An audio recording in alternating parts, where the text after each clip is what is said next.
Broncos fan, YouTuber, and professional Brady hater, Brandon Perna.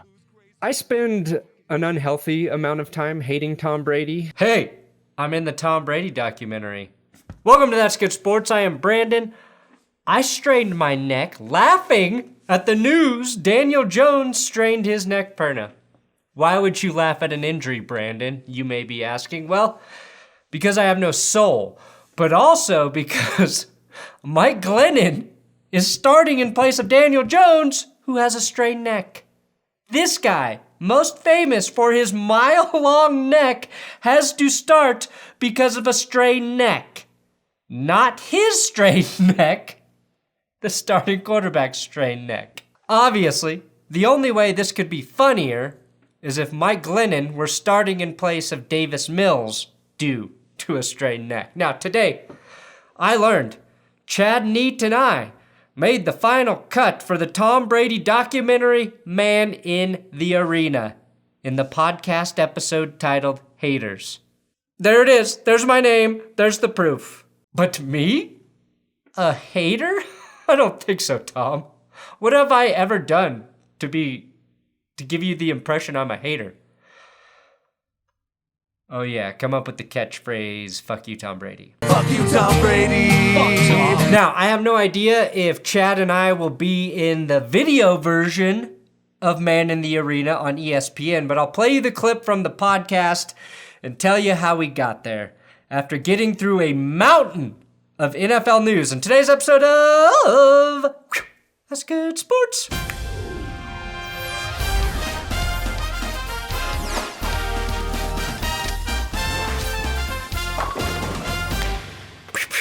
Please, if you want to see me in more Tom Brady documentaries, subscribe to this YouTube channel. Today's episode is sponsored by D's Nuts. Seriously, my chestnuts are brought to you by manscaped.com/goodsports, link below. Christmas is quickly approaching, and if your balls aren't already decked out, get yourself a nice little package for your nice regularly sized package with the Performance Package from Manscaped. If you saw mommy kissing Santa Claus, it's because he didn't let his undercarriage look like his frothy face. Get it for yourself or gift it because the Performance Package has everything you need to slay your balls. The Lawnmower 4.0, a waterproof cordless trimmer with skin-safe technology to reduce pube trimming nicks and cuts, plus the Weed Whacker to power through nasty nose hairs, and the Crop Preserver and Crop Reviver to keep your balls fresh and smelling amazing.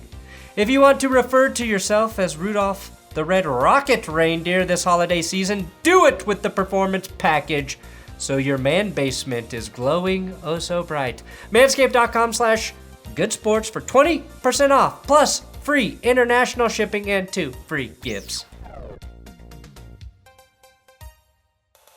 Okay, I'll admit, I haven't watched First Take for a while. Or ever, really, but I do think it's getting better. That's what happened. Now, if they start dropping cat noises and turkey mating calls, consider me a regular viewer. Christian McCaffrey is on IR again with an ankle injury, and since it's the second time the Panthers placed him on IR this year, he cannot return. This would be a good time to remind everyone that Christian McCaffrey, my second favorite McCaffrey, and all-time favorite Christian, suck it Tebow, has not played a full season since letting these photos of himself be taken. This should be a warning for all hairless males out there to never, ever let somebody do this to you. Kyler Murray is back at practice, and assuming there aren't any setbacks, will play this weekend. Cardinals fans should be excited their QB is actually taking the appropriate amount of time to heal, unlike certain other bird-themed NFC West QBs. Deebo Samuel will miss 1 to 2 weeks with a groin strain. Apparently, he strained his groin after having his way with opposing defenses. Honestly, Deebo Samuel and Cordarrelle Patterson have been two of the best surprises this season, and Patterson is adding backup safety to his list of positions he can play for the Falcons. Patterson will now officially be listed as a running back, wide receiver, safety, and kick returner. He should be the highest paid player in the NFL. And Matt Ryan should give him 25% of his salary from this season because Patterson is the only bright spot on that Falcons team right now. Honestly, Atlanta, you might as well see if he can rush the passer at this point. Patterson actually played one defensive snap last week against the Jaguars, so I'm hoping for 5 snaps at safety come Sunday. Vikings running back Dalvin Cook tore his labrum and is expected to miss the next 2 games. A torn labrum is the same injury Baker Mayfield has, and if we have learned anything about labrums, it's that they apparently do nothing in your body. Like Baker Mayfield, when Cook returns and plays through his injury, I fully expect Cook to be really bad at the quarterback position. The Cowboys finally get some good news on the injury front. Amari Cooper is traveling with the team to New Orleans and is expected to play on Thursday night. Now on GPS today, I mentioned how badly the Cowboys are missing Randy Gregory and DeMarcus Lawrence, but Cooper is equally important to their offense and passing game, and I think if Dallas wants to get back on track, it starts with Amari Cooper touching more balls. FedEx Field is leaking again! FedEx is leaking again! How embarrassing is this? First the emails leak, now the stadium leaks for a second time? Now, John Gruden already confirmed he never called any of the raw sewage at FedEx Field queer. So that's out of the way. The funniest part, though, about these leaking whatever pipes is that it's happening in a luxury box. Dan Snyder's not even allowed to be around the team, and he still managed to find a way to shit on his most loyal supporters. Literally, he is literally raining shit on the people, the crazy people willing to pay extra money to go to a football team game. What will leak next is my question. Dan Snyder, probably. Dan Snyder starts leaking oil, and the fact that he's a cyborg is finally confirmed. The fact that this is happening the same week we all learned that artificial intelligence designed robots that can reproduce is no coincidence. Now remember this fight from Thanksgiving? If not, you might have been busy fighting with your own relatives.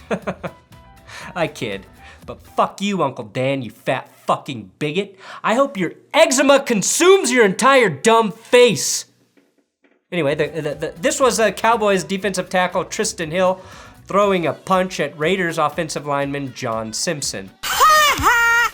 Hill was suspended 2 games by the league for this punch. The impressive thing here is he hit Simpson so hard his helmet flies off.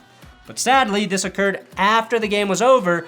Otherwise, there could have been 29 accepted penalties from this stupid game. However, I think this is important because this is great evidence that more penalties lead to violence.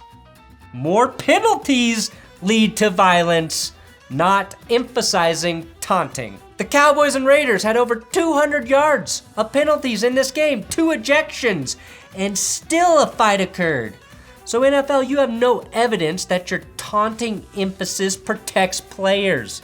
And actually, this shows the opposite. All we ask is that you be honest with us, NFL. You're emphasizing taunting just to fuck with us. Come out and say it, admit it, and we might respect you again. Okay, moving on. After seeing the success of their local hockey team, the Kraken, the Seahawks have decided to rebrand to a more appropriate name, the Seattle 3 and Outs. Jesus, man, have any of you watched the Seahawks lately? They are so bad on offense. Russell Wilson has been flat out terrible since returning from his finger injury, the injury that he allegedly healed in record time. Newsflash, Russ, your finger is still injured, and you are bad at throwing the football right now. The Seahawks are currently averaging under 25 minutes of possession per game, lowest in the NFL over the past 45 years. Only one team has averaged under 25 minutes of possession for a season. The 1999 Browns. First year back in the NFL. Time of possession means your offense can't stay on the field, and the only time that's good is if you're scoring points quickly, which the Seahawks aren't. I guess this is what happens, though, when the liberals win and ruin football. Kent even be offensive for more than 25 minutes. Now, many believe either Russell Wilson or Pete Carroll will be gone after this season in Seattle. I'd recommend also firing the dumb GM, John Schneider, who traded all of his draft picks for a safety.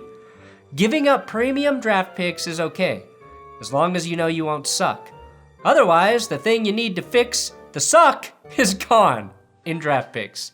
Had Seattle been bold enough to, hold on to their first round picks, they would be picking 5th overall right now.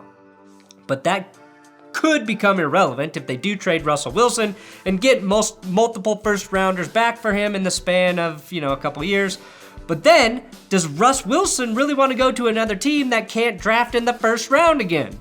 If Seattle is smart, their team owner, Vulcan Sports and Entertainment. Wait, the Seahawks are owned by the Vulcans? Take me to your leader. Help me. I'm an adult virgin. May the force be with you, Jango Fett, Bubba Hotep. We are the Seattle Vulcans. I will be played by Zachary Quinto in the future. The Vulcans are actually the problem because they don't actually run the team. Pete Carroll and John Schneider do.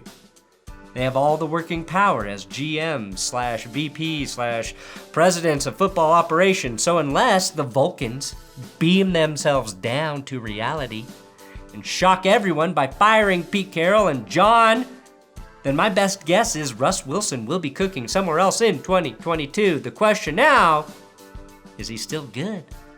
Also, how stupid is the current 2022 draft order? The Jets, the Giants, and the Eagles all picked twice in a row in the top 10 right now. It's almost as stupid as me stumbling into the Tom Brady documentary, Man in the Arena. Man in the Arena is a 100-episode series on ESPN all about Tom Brady. It's 100 episodes, so ESPN can cover every year Brady has played in the NFL. Now, I'll be honest, I haven't watched a minute of it yet, and not because I'm a hater, but because I have Succession and Hard Knocks right now. That said, there is a coinciding podcast to go along with the ESPN docuseries, and Chad Neidt and I made the final cut due to Chad's hit song that we collabed on back in 2016, poetically titled Fuck you, Tom Brady. Fuck you. You're probably the best QB of all time. No, he's not. Oh yeah, you're right. It's John Elway. Tom Brady. That's Chad Neidt. He's a Denver Broncos fan and a video producer who made the song and music video, Fuck You, Tom Brady. It went semi-viral when Peyton Manning's Broncos beat out the Pats and Tom Brady in the 2015 AFC Championship. To be honest, we're a bunch of jealous dicks. Now, over the summer, Chad and I interviewed with the producer from the show to talk about being very pure-blooded Tom Brady haters. And lo and behold, they used my only clip where I said nice things about Tom. Like, if he would just retire, I wouldn't have to continue to hate him. He's had the longest career as a quarterback. He's always healthy, so he doesn't even get the benefit of, being injured and not being on the field for me to hate. I have to hate him every week during the football season because he continues to play well, and then he'll have a bad game, which makes the hate even more fun because everyone gets to say, oh, he's done, he's washed, and then 2 weeks later, he looks great again. So I blame him. Well played, Brady.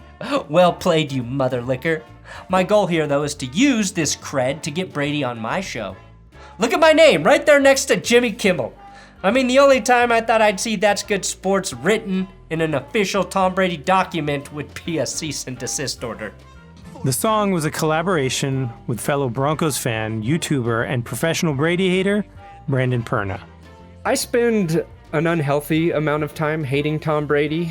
I mean, he started this hashtag FYTB, which stands for Fuck You, Tom Brady. But I have an excuse. It's my job. We realized we both hated Tom Brady and said, cool. Now, I do want Tom to come on my show. In fact, I want Tom here on That's Good Sports every Tuesday, like Rogers on McAfee. But instead of mutual respect, we will talk about how much we dislike each other. I want Tom to have the opportunity to roast the hell out of me. I also want him to help me raise money for the Alzheimer's Association like he did last year. Well, like the Lego version of his head did last year. Here's the lesson, kids. As long as you keep hate in your heart. Let the hate flow through you. I'm talking real tangible hate. You too, one day, could be on a Tom Brady docuseries podcast on Spotify, possibly ESPN. Thanks for watching That's Good Sports, home of all your Tom Brady documentary needs. Please subscribe here to YouTube. I've got the power rankings up on the screen right now, and if you want to save the Broncos from the curse, you gotta watch and like that video. Please help save my Broncos. Please, sir.